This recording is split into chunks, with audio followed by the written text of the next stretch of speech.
number one, this is a turning problem, right? So we know that there's turns that are creating everything that you're seeing. So there's areas that you're going to see that are expanded, and you're going to see areas that are compressed, literally based on the shape of the thorax. The rule will still apply is that you're going to see this expressed in the extremity measures. Good morning. Happy Tuesday. I have NeuroCoffee in hand, and it is perfect. All right. Okay. Quick housekeeping. So I just announced not too long ago the July intensive dates. I believe it's July 22nd through the 25th. I will be opening up applications soon. I got to get the current crop of folks that are coming to the June intensive. We got to get through another phase of prep, and then I'll be able to announce the applications for that. So be looking for that. They're in a really cool phase right now. They're going through where they're posting representations of their current model so they can identify their processes. If you're interested, there's a YouTube video where I talk about this on my YouTube channel, so please go there and subscribe to that. Okay, today's Q&A is with Adam. Adam is an intensive alum, strength coach out west, and he's dealing with an athlete that's got a little bit of a special problem in regards to some scoliosis. The thing we want to walk away when we're dealing with scoliosis is the fact that because movement is always based on shape change, the rules really don't change. What we have is a change in a little bit of the constraint, but we can still use extremity measures as our KPIs. We can still use that to drive our thought processes. So again, we're presented with a little bit different concept in regards to the initial conditions, but the rules don't change. And so we talk through that with Adam. This is a really, really good Q&A, especially if you're dealing with some athletes that do have to manage their scoliosis. If you would like to participate in a 15-minute consultation, please go to askbillhartman@gmail.com, askbillhartman@gmail.com, and we will arrange a consultation at our mutual convenience. Just don't forget to put 15-minute consult in the subject line so I do not delete it. Have an outstanding Tuesday, and I will see you tomorrow. All right, we are recording and timer has started. Adam, intensive alum. Yes, sir. How are you doing? I'm great. Fire away. So I don't know if you remember the email I sent to you. There was something about scoliosis, right? Yeah, I've never, like, being in the athletic space, dealt with it to this severity. She's obviously able to play and all of that without too many issues. So it's obviously not super severe, but it's very, like, apparent just even to the naked eye, untrained. Yeah. I have a bunch of pictures and videos. I don't know if that's well, talk me through it first, and let's see what we need here. So okay. So to this point, like, I feel like we've managed it, like, fairly well. There was only one period. She was a freshman last year. There's probably like a 3-week period where she had to be out before the season started, just because I was probably negligible on the front end when she first came in, and I had her do all the activities in the weight room that everyone else was doing. Right. It was lighter, but she was trap barring, she was benching, all that stuff, and also just that with the spike in practice time and all of that stuff. She ran into like just really, like, debilitating pinching in kind of her thoracic spine, like under her scap, basically, to where it was even uncomfortable to breathe. And both her scaps wing, like, immensely. Like, it's pretty wild. I told her that she needs to come see me every single day. So we've been working 6 days a week, and we have like 5 breathing drills that we've done just continuously. Okay. And there's pretty decent before and after effects. That's good. So, yeah. So you're affecting a change.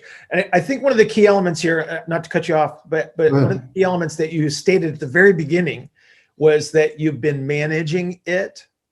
And I think that's important to understand that's what this is going to be. Absolutely. Right. So you're going to be, you just need to figure out the best way to manage it. Right. Yeah. So let's really define this. Let's narrow this down. Okay. What is the biggest concern or biggest problem that you have with this athlete right now? My own understanding of the issue. Okay, so where's the impasse? Because you're obviously being successful to some measurable degree because you're seeing the difference in the before and the after. Okay, so what led you to do the things that you're doing now? The most foundational concepts that obviously were covered at the intensive, Yeah. but like the things that I struggle with are specifics, like right to left, like should we be doing one side more than the other, kind of all of that stuff. Yeah. And I don't think anything we're doing is hurting her, you know, Right. like Good. yeah, but that's all. Yeah. But I'd like to know, like, if I should be more aggressive on one side versus, you know, that kind of stuff. Like, okay. The deep understanding. Yep. All right. Couple of things. So number one, you also stated that she's got some obvious things going on. All right. Yeah. So, and you mentioned the scapulae thing, right? Yeah. So number one, this is a turning problem, right? So we know that there's turns that are creating everything that you're seeing. So there's areas that you're going to see that are expanded, and you're going to see areas that are compressed, literally based on the shape of the thorax. The rule will still apply is that you're going to see this expressed in the extremity measures. Okay. So you can still follow that because the extremity measures are based on shape. Okay. And so that's a convenient aspect of the model is that, okay, I just need to identify what I'm looking at, where the compressive strategies are and where the expansions are. Where the limitation may present itself then is where she's not able to change enough. And there's going to be limitations here under these circumstances, and we have to understand that, correct? Okay. Okay. So when you are successful and you make a change, so you have some sort of key performance indicator that you're following, I'm assuming you got some range of motion measure that is telling you when you're successful. Okay. Basically a toe touch, because she struggles to touch her toes before, and then she can touch them with these after. Perfect. Okay. So like I said, once again, you've got a measurement that is telling you that you're successful. So you're doing good stuff. Now it's a matter of what else can I do that reinforces that. So when you have a favorable outcome, you've done something successfully. What else can you do that reinforces that change that may allow you to extend the duration of the change, allow her to self-manage it to a greater degree. So you got to test, retest. So that's useful as well. But again, you have to start looking and say, okay, what do I think it was that was driving this measure of success? Right. And then how do I reinforce that? So now it's a matter of selecting activities. Number one is you eliminate interference as much as you can, knowing full well that there's going to be certain things that she's going to do as an athlete that will probably create interference. That's why she kind of keeps going back to these strategies, right? So let's think about this for just a second. So when you say winging scapula, what we got is we got a thorax that's pushing forward, okay? That forward is force down into the ground. So that's how she produces force into the ground. And that might be the only way that she can do this under these circumstances as an athlete, which is why it keeps showing up. Your job then becomes management, right? Let's make sure that you can recapture some traditional relative motion. So now maybe you're looking at hip range of motion. You're looking at her ability to turn, right? And that's demonstrative of her ability to reproduce the expansion where she would typically use that strategy for performance. Because we know that on every level, every athlete, as they perform, is going to move towards what we would consider a compensatory strategy under most circumstances, because they have to produce high force, they have to produce high velocity. The only way you're going to do that is by moving body parts together, not with the relative motions. So maybe your management strategy becomes, okay, let's look at this from a performance kind of a thing. I know what you're going to try to do here. And then the rest of the time, we're trying to recapture the relative motions as the management strategy, right? Yeah. So if we're looking at representation, so anytime you see like an external rotation or a flexion, okay, those are all representative of expansive strategies. Whenever you see the internal rotation or the extension, you know that you've got a compressive strategy. And so some of this is going to be observation. Some of this is going to be direct measurement if you can do that. And you say, okay, here's the typical representation that we have. All right. Now, if she's dealing with pain-related issues under many of those circumstances, those are going to be at one of the extreme ends. So it's going to be an extreme expansion, which is high tension, or it's going to be extreme compression, which is where she's closing off the space, right? So when if you're looking at the scapula-based stuff where she's having that discomfort, is she pushed forward or is she expanding into that space? And that's your call, right? Yeah. Okay. And so that might be where you start to reestablish, oh, okay, I need to get her to turn in that direction to create the expansion, because what she's doing with that scap, and this is pretty common, you'll see like almost the inferior angle of the scapula when you have somebody that's scoliotic, is that it's almost like it's pushing down on a shelf of a rib. You know what I'm talking about? Yeah. So now you got an idea. It's like, oh, we got to move that back. Okay. Right. So that's a delay strategy on that side. That's why I need to drive expansion. So that's a turn in that direction.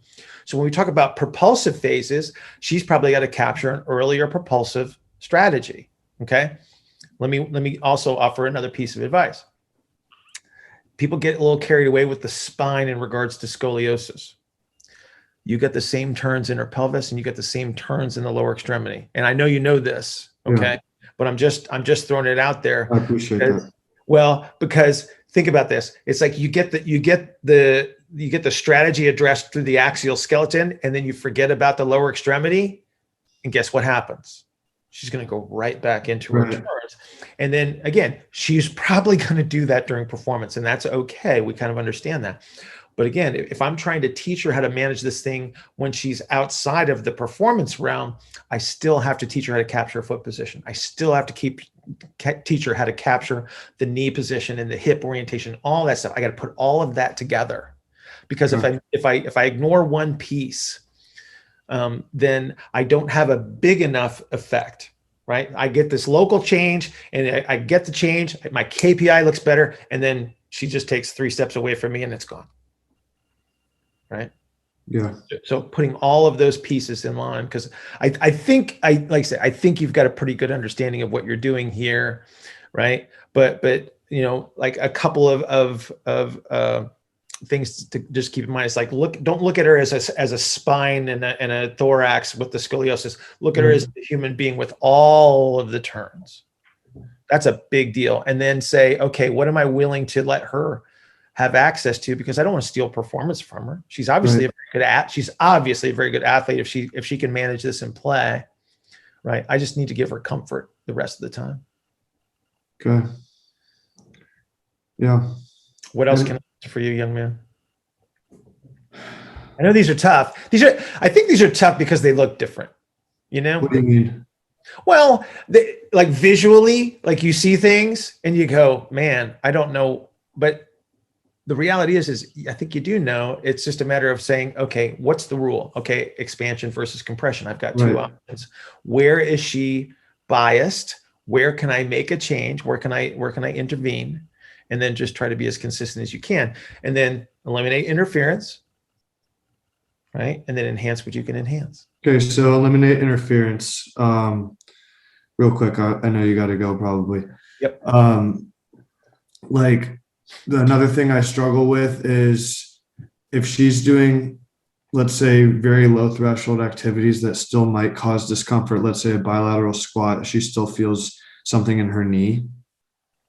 Like, is that something, I know this is so context specific, but in talking about the general rule of thumb and interference and all that stuff, like, hey, breathe through that. Like, we need to work through this discomfort versus like, okay, I'm just going to stay away from it. I'm not a big fan of working through discomfort. And again, this like most of us have been athletes, and we kind of recognize the fact that, oh yeah, we're always going to feel something that's uncomfortable. And we kind of get used to it, and then we don't want to transfer that attitude to a situation where we're trying to recapture things, because that again, just when it makes us better at feeling crappy, and then we're potentially, affecting one of the constraints, which we don't want that kind of a change. Okay. So I'd encourage you not to do that. But think about something here for a second. We have a turning situation, right? So she's got a series of turns that affect her ability to move in certain directions at certain times. So if you can identify her typical orientation, then maybe it's something like, okay, if I would put her in a symmetrical position, she can't turn enough to offset some of her genetically represented turns, right? So maybe her bilateral squat becomes a staggered stance. Right. Because it induces a little bit more turning capability for her. And now I don't have that problem anymore. Mm-hmm. Like I said, and then knowing full well that performance is probably going to push her in a certain direction where she has been successful. And then you're just managing. So again, I think, like I said, in fact, I know you kind of got this one. It's just a matter of trusting your judgments and then recognizing the fact that, okay, I can't treat her like I do somebody that doesn't have this strong representation. Yeah. Right. And so maybe she never gets into the symmetrical position. Maybe she doesn't ever get to do a barbell RDL like everybody else does. Right. You know what I mean? Because that's just not her. One, it's not in her wheelhouse. It's not her superpower. It doesn't help her. Right. And it only pushes her towards the direction that all of her performance is probably going to push her towards.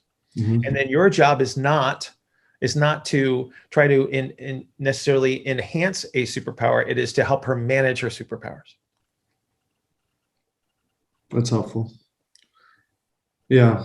Because like, obviously as the ego strength coach, I want her to be able to do what everyone else is doing and get after it and stuff like that. But that's understood. She's just, she's not that different, right? She's just different enough. Yeah.